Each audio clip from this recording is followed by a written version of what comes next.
Halo semuanya, di video ini saya akan jelaskan tentang apa itu reksadana, apa plus minusnya, dan gimana cara belinya.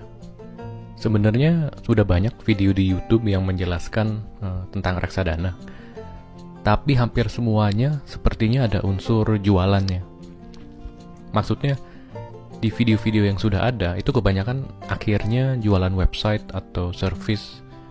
Biasanya yang dijual itu kayak gini, wah reksadana bisa untung 20% per tahun, ayo beli reksadana. Nah, belinya lewat tempat saya ya, klik link ini, bla bla bla gitu. Nah, itu bisa jadi agak bias, karena kalau kita jelasin reksadana tapi tujuannya jualan, yang saya perhatikan itu banyak video yang tidak menjelaskan sisi minusnya, misalnya tentang biayanya atau tentang adanya potensi kerugian di reksadana. Dan jadinya itu seperti jual janji manis aja gitu. Nah, yang saya mau coba bikin ini video yang gak pakai jualan. Benar-benar saya hanya ingin memperkenalkan ke penonton mengenai apa sih itu reksadana.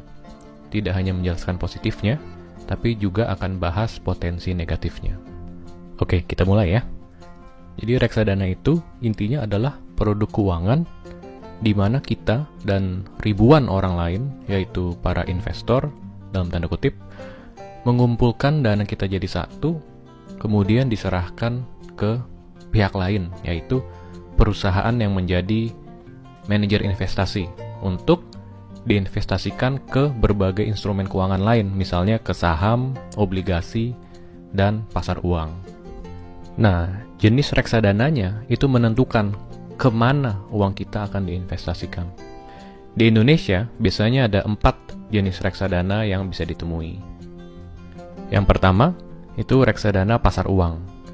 Kalau kita masuk ke reksadana pasar uang, uang kita akan diinvestasikan ke deposito dan sertifikat Bank Indonesia. Lalu, ada reksadana pendapatan tetap. Untuk yang jenis ini, mayoritas uang kita akan dimasukkan ke obligasi atau surat utang. Kemudian ada reksadana saham. Untuk jenis ini uang kita 80% ke atas akan dibelikan saham. Dan keempat ada reksadana campuran. Sesuai namanya, untuk reksadana ini uang kita bisa masuk ke obligasi maupun saham dan juga deposito. Nah, kenapa kita nggak investasikan sendiri aja ke saham atau obligasi? Apa sih untungnya lewat reksadana? Kita langsung bahas di positif dan negatifnya reksadana. Kita mulai dari keuntungannya atau positifnya. Keuntungan pertama adalah adanya manajer investasi. SBI itu apa sih? Obligasi atau bonds itu apa? Beli saham gimana ya caranya? Kalau kita sebagai orang awam dan nggak bisa jawab 3 pertanyaan itu, dan nggak punya waktu juga untuk cari tahu, lebih baik kita investasi di reksadana. Karena harapannya sang manajer investasi ini, nah dia itu kan seorang profesional keuangan yang ahli dan berpengalaman ceritanya dalam berinvestasi. Jadi kita tinggal titipkan uang kita ke dia, ke mereka, dan mereka yang akan mikir caranya gimana untuk diversifikasi dan gimana caranya untuk dapat keuntungan maksimal. Jadi intinya keuntungannya, kita bisa titipkan uang kita ke orang yang ngerti cara berinvestasi dan dia yang akan mengembangkan uang kita. Keuntungan kedua itu adalah reksadana bisa dibeli eceran. Maksudnya dengan uang yang relatif kecil, yaitu dengan 100.000, kita sudah bisa mulai beli reksadana. Coba kalau kita bandingin dengan instrumen keuangan kalau kita beli sendiri, deposito misalnya. Untuk kita bisa dapat bunga deposito tinggi yang kira-kira setara lah dengan reksadana pasar uang, itu biasanya minimal kita harus masukin uang 1 miliar. Untuk obligasi, kalau kita beli sendiri, umumnya minimal kita harus beli dalam kelipatan 5 juta atau bahkan 50 juta untuk bisa masuk ke obligasi. Lalu untuk saham, kita minimal harus masuk 1 lot atau 100 lembar gitu ya. Dan harganya itu sangat tergantung harga saham. Bisa aja 1 lembarnya itu 50.000. Dan umumnya broker pun mengharuskan minimal kita melakukan penempatan dana 5 juta untuk bisa mulai jual beli saham. Jadi keuntungan kedua ini adalah orang-orang yang tadinya mungkin uangnya belum cukup untuk mulai investasi sendiri, kalau pakai reksadana, dia bisa masuk kecil-kecilan dari 100.000 tadi. Dan ketiga, reksadana itu bisa dijual kapan aja atau liquid. Kita bisa bandingkan dengan deposito misalnya, di mana kita harus menunggu jatuh tempo dulu baru bisa dicairkan. Kalau reksadana, kita bisa cairkan kapan saja. Nah, berikutnya kita masuk ke minusnya nih, yang jarang disebut oleh orang-orang yang jualan reksadana. Pertama, ada fee. Ingat manajer investasi tadi yang mengurus uang kita? Nah, kan pastinya kita harus bayar mereka dong. Jadi fee untuk manajer investasi itu bervariasi. Biasanya akan ada fee 2 kali. Yang pertama itu ketika kita transaksi beli reksadana. Fee-nya umumnya 1% sampai 3%. Kemudian nanti juga ada fee ketika kita jual. Itu biasanya 0,5% sampai 1%. Nah, jadi sebelum kita beli reksadana, jangan lupa untuk cek dan hitung fee-nya berapa. Kedua adalah kinerja dari manajer investasi. Jadi ini juga bisa jadi sisi minus, karena banyak juga saat-saat di mana manajer investasi yang kita pilih tidak menghasilkan kinerja yang diinginkan. Misalnya, kinerjanya kalah dibanding produk lain dari manajer investasi sebelah. Atau bahkan bisa saja reksadana saham kinerjanya bisa lebih buruk daripada indeks saham. Ya kan sedih juga, kita udah bayar fee 2%, tapi ternyata kinerjanya kalah dibandingkan dengan indeks. Jadi sebenarnya kalau kita punya niat untuk belajar instrumen keuangan atau belajar saham, dan kita punya waktu juga untuk memantau dan melakukan, bisa jadi akan lebih baik kalau kita berinvestasi sendiri tanpa lewat reksadana. Minus lainnya adalah NAB belum settle pada saat transaksi. NAB itu adalah harga reksadana yang kita lihat di daftar reksadana atau di menu reksadana yang ada di bank misalnya. Itu adalah NAB per UP atau harga per unit reksadana.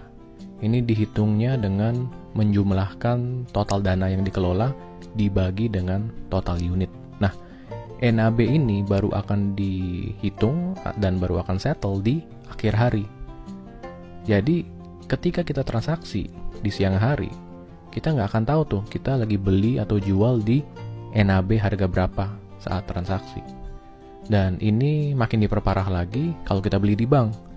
Karena kalau kita beli reksadana di bank, kita harus transaksi sebelum jam 12 siang untuk dapat NAB harga hari itu. Jadi kalau kita misalnya beli jam 3 sore, kita akan dapat NAB di hari besoknya, yang kita lebih nggak tahu lagi itu di harga berapa. Jadi untuk reksadana saham bisa aja ada perubahan harga signifikan di akhir hari yang tidak sesuai dengan prediksi kita. Misalnya kita prediksi beli di harga murah, bisa aja nanti ternyata di setengah hari terakhir harganya naik, ternyata kita beli di harga yang tidak sesuai dengan prediksi kita. Lalu sekarang kita masuk ke resikonya reksadana. Ini juga sesuatu yang penting, yang jarang disebutkan oleh orang yang jualan reksadana, tapi saya tidak masukkan resiko ke dalam daftar negatif reksadana atau daftar minus, karena resiko ini sebenarnya ada pada semua instrumen keuangan, mau reksadana, obligasi, maupun saham. Yang penting, sebelum kita masuk ke reksadana, kita harus paham resikonya. Untuk reksadana pasar uang, ini yang resikonya paling kecil, karena uang kita akan masuk ke deposito. Maka keuntungannya juga tiap tahunnya ya mirip-mirip dengan deposito. Kalau di 2017 ya rata-rata antara 4-6% per tahun. Resikonya adalah kalau tiba-tiba ekonomi Indonesia hancur, kalau kita punya deposito itu masih dijamin oleh LPS. Maksudnya kalau banknya bangkrut, LPS yang akan mengganti uang deposito kita asalkan di bawah 2 miliar. Sedangkan kalau kita uangnya di reksadana pasar uang, nah itu tidak ada tuh yang menjamin. Nah, begitu masuk ke reksadana pendapatan tetap dan reksadana campuran, mulai makin gede nih resikonya, karena sudah mulai ada obligasi dan saham. berarti mulai ada resiko penurunan harga nih. Untuk reksadana pendapatan tetap dan campuran, dalam 1 tahun bisa aja keuntungannya 3 kali lipat dari deposito. Tapi karena tadi ada risiko penurunan harga, bisa aja dalam 1 tahun yang kita terima bahkan di bawah bunga deposito, tergantung harga obligasi dan harga saham. Dan terakhir reksadana saham, ini yang risikonya paling besar. Walaupun biasanya nggak jauh dari pergerakan indeks IHSG ya, tapi kalau kita salah timing atau salah pilih manajer investasi, bisa aja tuh sering dalam 3 tahun kok uangnya tergerus terus nggak pernah untung.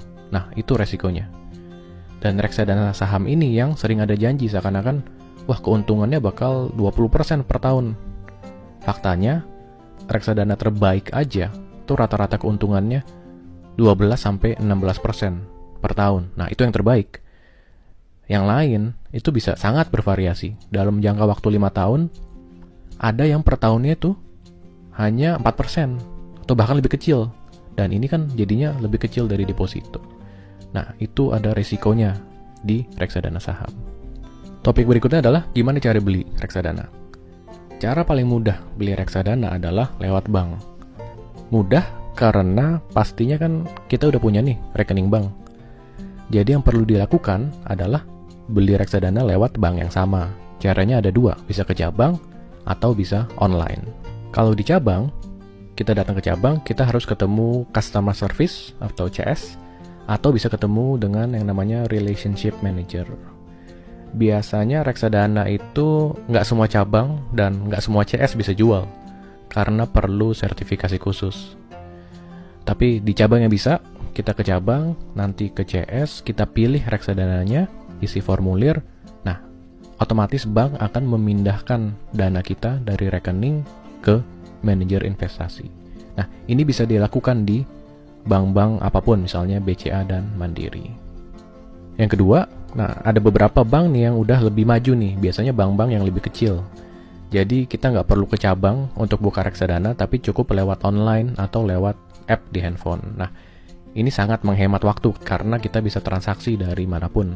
Tapi ya kemungkinan kita belum punya rekening nih di bank-bank kecil tersebut nih. Kita tetap harus 1 kali ke cabang untuk buka rekening, aktifin aplikasi dan aktifin reksadana. Nah setelah itu baru kita bisa beli lewat handphone.